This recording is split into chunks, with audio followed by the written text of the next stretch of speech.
Assalamualaikum warahmatullahi wabarakatuh. Nama saya Lia Nur Hasana dari Prodi Pendidikan Bahasa dan Sastra Indonesia IKIP Siliwangi dengan NIM 212100014. Kali ini saya akan menjelaskan tentang tantangan Pancasila dalam era globalisasi. Sebelum bahas lebih lanjut, kita harus tahu dulu apa itu globalisasi. Globalisasi berasal dari kata global yang artinya meliputi seluruh dunia atau secara keseluruhan. Menurut KBBI, globalisasi adalah proses masuknya ke ruang lingkup dunia.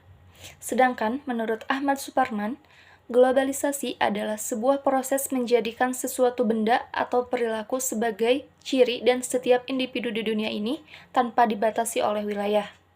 Dengan kata lain, globalisasi adalah suatu proses yang menempatkan masyarakat dunia sehingga dapat menjangkau satu dengan yang lain atau saling terhubungkan dalam semua aspek kehidupan, baik dalam bidang ekonomi, politik, budaya, teknologi, maupun lingkungannya.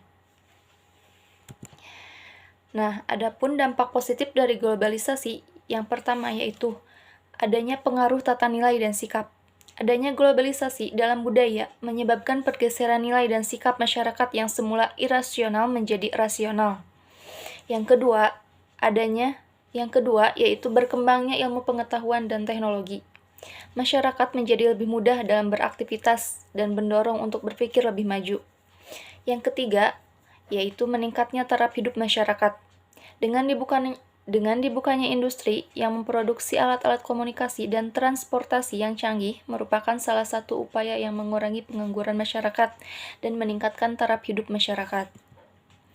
Adapun dampak negatif dari globalisasi yaitu yang pertama, gaya hidup yang kebarat-baratan. Karena tidak semua budaya barat baik dan cocok diterapkan di Indonesia. Budaya barat negatif yang menggeser budaya asli, contohnya pergaulan bebas. Yang kedua yaitu dampak negatif yang kedua, adanya pola hidup konsumtif. Perkembangan industri yang pesat membuat penyediaan barang dan kebutuhan masyarakat melimpah. Dengan begitu, masyarakat lebih tertarik dengan mengkonsumsi barang dengan banyak pilihan yang ada, sehingga masyarakat menjadi konsumtif. Yang ketiga, adanya sikap individualistik. Masyarakat merasa dimudahkan dengan teknologi maju, membuat mereka tidak membutuhkan orang lain aktivitasnya, sehingga mereka bersifat individualistik. Yang keempat yaitu adanya kesenjangan sosial.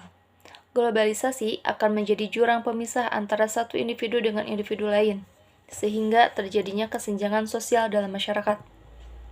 Nah, apa saja sih tantangan Pancasila dalam era globalisasi? Yang pertama, yaitu adanya radikalisme dan terorisme. Adanya radikalisme dan terorisme disebabkan karena kondisi saat ini menunjukkan menurunnya toleransi antar ras, antar agama, dan golongan serta perilaku yang tidak mencerminkan nilai-nilai Pancasila sehingga terjadinya radikalisme dan terorisme. Yang kedua yaitu adanya eksklusivisme sosial.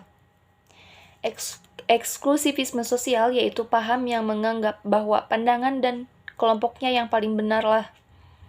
Arus globalisasi ini mengarah kepada menguatnya kecenderungan politisasi identitas, gejala polarisasi, dan fragmentasi sosial yang berbasis sara. Karena sangat mudahnya mengakses dan menerima informasi dari berbagai sumber. Yang ketiga yaitu kurangnya pemahaman tentang Pancasila. Saat ini, masyarakat mengalami penurunan intensitas pembelajaran Pancasila dan juga berkurangnya efektivitas serta daya tarik pembelajaran Pancasila. Yang keempat, pelembagaan Pancasila, di mana lemahnya institusionalisasi nilai-nilai Pancasila dalam kelembagaan politik, ekonomi, dan budaya, serta masih lemahnya wawasan ideologi Pancasila di kalangan penyelenggara negara. Minimnya lembaga berkuasa yang bersifat independen, jadi kekuasaan itu seakan-akan hanya untuk di kalangan besar saja. Demikian yang dapat saya sampaikan. Terima kasih. Wassalamualaikum warahmatullahi wabarakatuh.